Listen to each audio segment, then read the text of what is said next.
kung nag-aasawa ka na kasi, di sana hindi lang yung mga halaman na yan na nagpapasaya sa'yo, hindi ba? Sister naman, asawa po ka agad. Di pa nga po ako nagbo-boyfriend eh. Oh, ay, teka nga muna. Sino kayang may kasalanan, ha? Imbis kasi na lumalabas ka at nakikihalubilo dyan sa mga kasing edad mo, wala kang ginawa kundi dalaw ka ng dalaw dito. Ay naku, Lucy, sa lahat naman yata ng mga batang lumaki dito sa ampunan, ikaw lang ang gumagawa niyan. Ayaw niyo po yun, sister. At least marunong po akong lumingon sa pinanggalingan. Tsaka namimiss ko na rin po kayo eh, kaya po ako dumalaw dito. Baka naman sakali lingon mo sa nakaraan. Wala ka nang marating. Lucy, kalimutan mo na yung mga sinabi sa'yo ng pamilya mo noon. Iwan ko po ba, sister? Mas mabuti pa po kasing dumistansya na lang po ako kaysa masisi na naman po nila ako kapag minalas po sila dahil sa akin.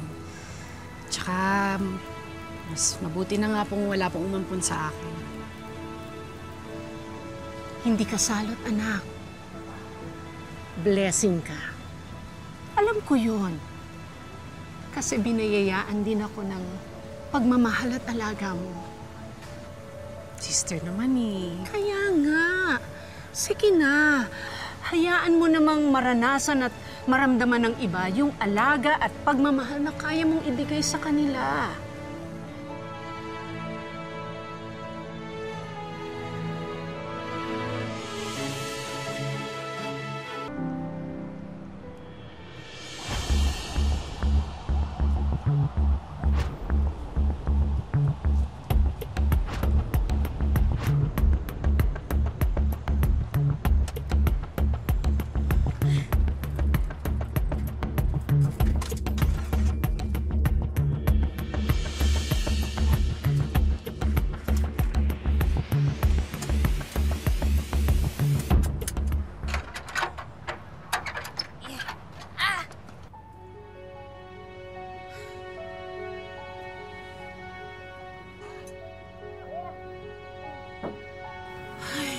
Yung mga yan, babagal.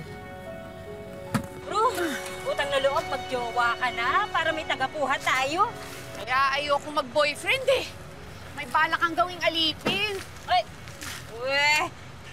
alam mo, ayaw mong magjowa kasi for the hintay ka ng soulmate mo. Diba? Huwag kang mag-deny sa akin. Oo na. Siyempre gusto ko magkaroon ng boyfriend, no? Doon siya nakalaan talaga para sa akin. Parang soulmate ba? Masama ba yun? Ay, syempre hindi. Pero sana tayong maskulado para may tagabuhat. Kasi sakit na eh. Ewan ko sa'yo.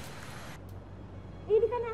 Magayos na tayo. Wala naman ganito itsura natin pag na-meet si Mr. Rigor. Okay nga yun para makita niyo talagang hardworking tayo.